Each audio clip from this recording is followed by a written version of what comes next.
Bonsoir, le pain, le lait de vache, le sucre, 3 aliments de base de notre alimentation, 3 aliments sur lesquels on entend dire aujourd'hui tout et son contraire. Pour certains, ils nous sont indispensables, pour d'autres, ils sont dangereux. Alors qu'en pensent les scientifiques? Voici tout ce que vous et vos enfants devez savoir sur ces 3 aliments et comment bien les consommer. Le sucre, les enfants en raffolent. Et pourtant, tout le monde le sait, il ne faut pas en abuser. Comme on ne peut pas toujours dire non aux petits gourmands, Eugel M6 vous donne toutes les clés pour comprendre comment bien consommer le sucre.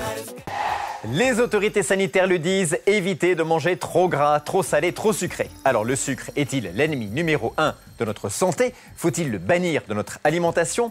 Il est temps d'apporter une réponse claire à cette question avec les spécialistes. Reportage d'Héloïse Millet. Les enfants adorent les produits sucrés. Comme on ne peut pas toujours leur dire non, nous allons vous dire quelle quantité ils peuvent consommer, des conseils qui valent aussi pour leurs parents. Le sucre, les enfants le savent pourtant bien, ce n'est pas très bon pour la santé. Faut pas trop manger parce que sinon après on a des caries. Ça fait des gros trous aux dents et ça plaît pas trop aux garçons. Responsable des caries et des kilos superflus, les défauts du sucre sont bien connus. Mais vous allez voir que consommer avec modération, il n'est pas à bannir complètement de notre alimentation. Le sucre fait partie de la famille des glucides. Et les glucides sont indispensables à notre organisme car ils apportent de l'énergie aux muscles et au cerveau. Les glucides, c'est un peu comme l'essence dans une voiture. Et le premier consommateur de ce carburant, c'est le cerveau. Il consomme à lui seul 60% des glucides que nous absorbons chaque jour. Consommer des glucides, c'est donc essentiel pour avoir de l'énergie. Mais savez-vous vraiment où les trouver ?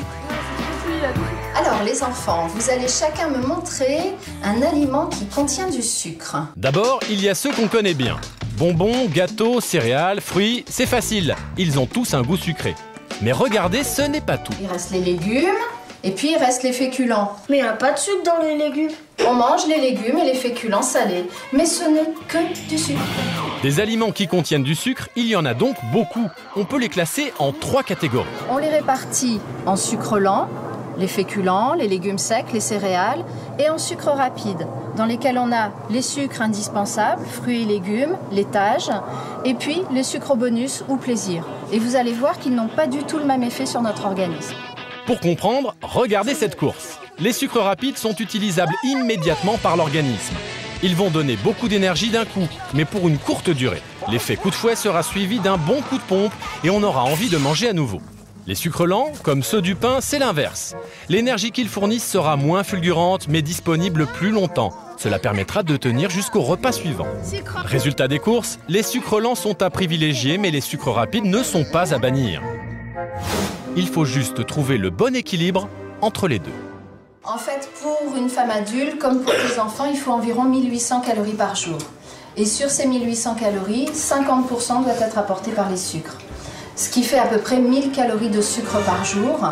1000 calories, ça représente 50 morceaux de sucre. Mais évidemment, ce n'est pas en morceaux de sucre qu'il faut tout manger. On va faire un petit jeu. À votre avis, combien chaque aliment contient de morceaux de sucre ? C'est parti pour les calculs. Le cœur y est, les résultats quant à eux sont un peu farfelus. Sur chaque aliment, il n'y avait que 3 sucres. 3 sucres, c'est une pomme, ou une petite assiette de pâtes, ou encore un verre de soda. Mais bien sûr, pas question d'arriver au total en ne consommant que des sucres rapides.